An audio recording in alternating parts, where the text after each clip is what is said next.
Yeah, it's kind of early in the day for this, but... Another 911 call from Mayor Dale Massad's house. And we have people in our house, outside our house.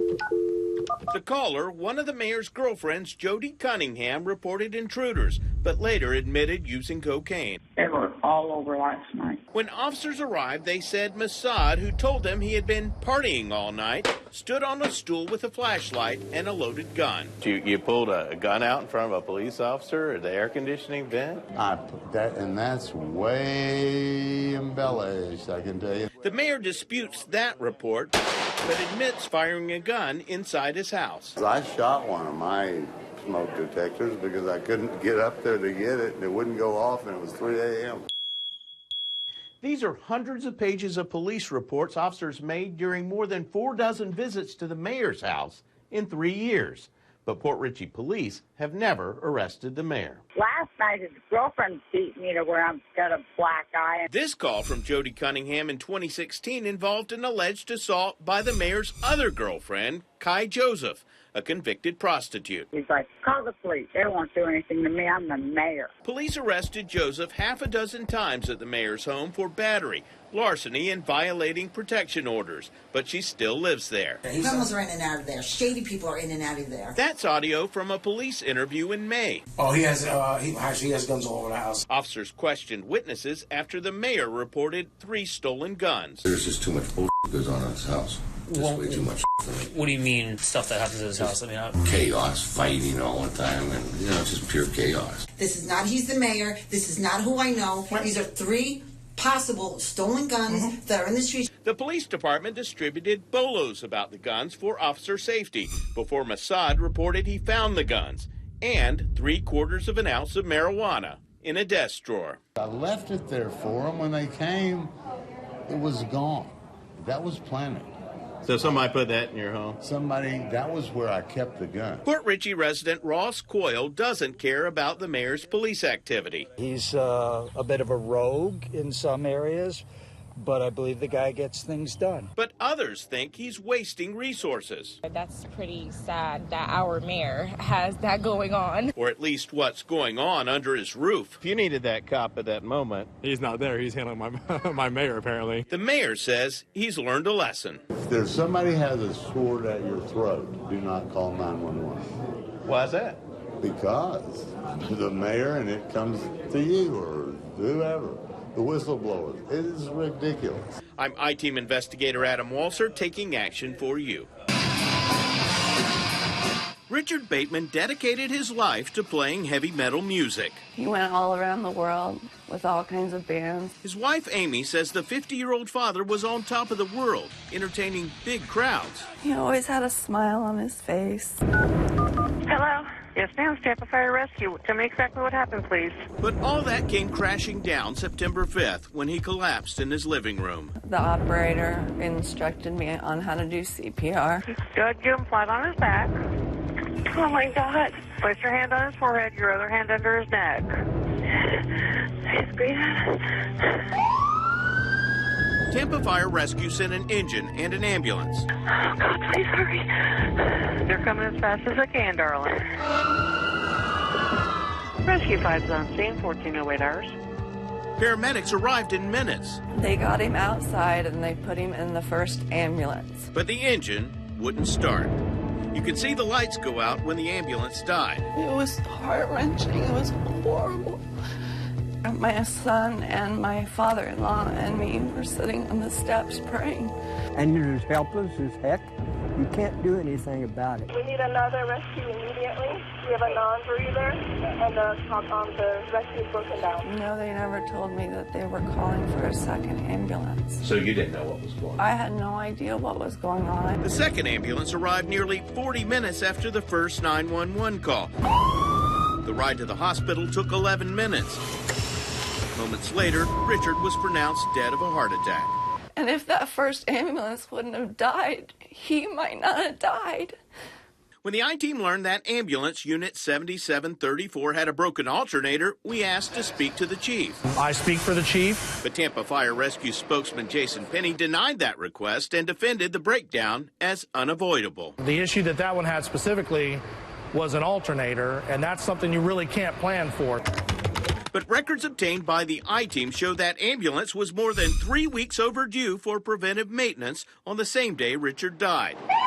And over the past 2 years, that ambulance was sent to the repair shop 16 times for steering, brakes, and oil leak problems, racking up nearly $28,000 in repair and maintenance bills. Should anyone be at all concerned if they're having the heart attack or they're having the stroke about who comes to respond to that emergency? They shouldn't, because we have multiple, that's not the only rescue that we have.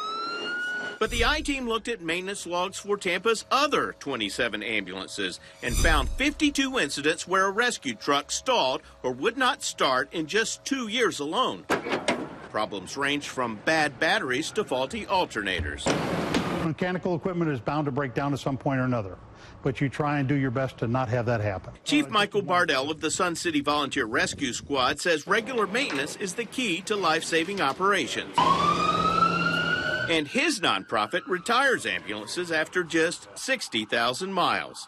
You're not good as an ambulance service if you can't keep something in service. But the state doesn't have rules that limit the age or mileage for ambulances on Florida's roads.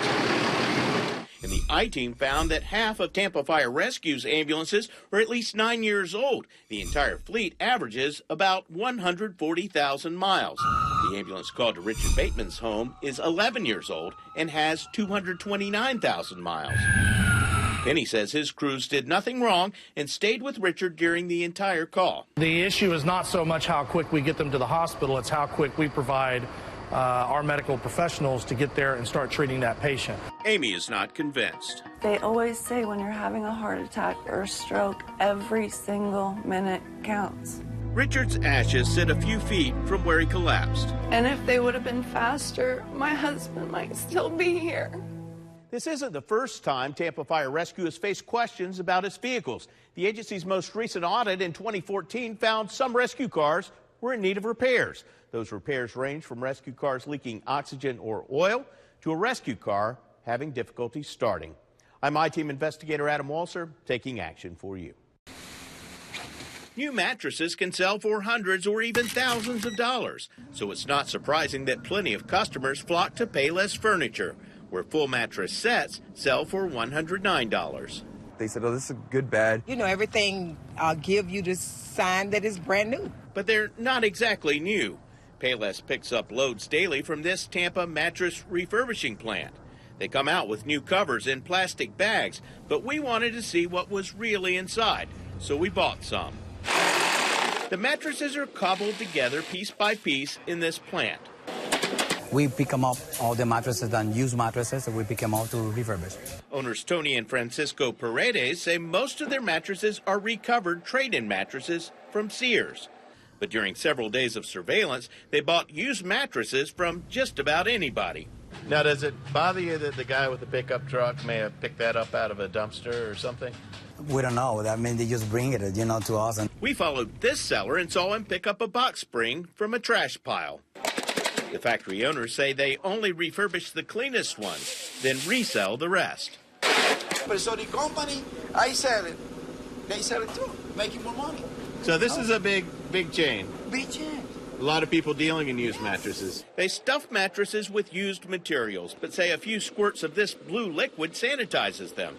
Even if there is urine or something on there, if you spray it, they're supposed to take care of that. But does it?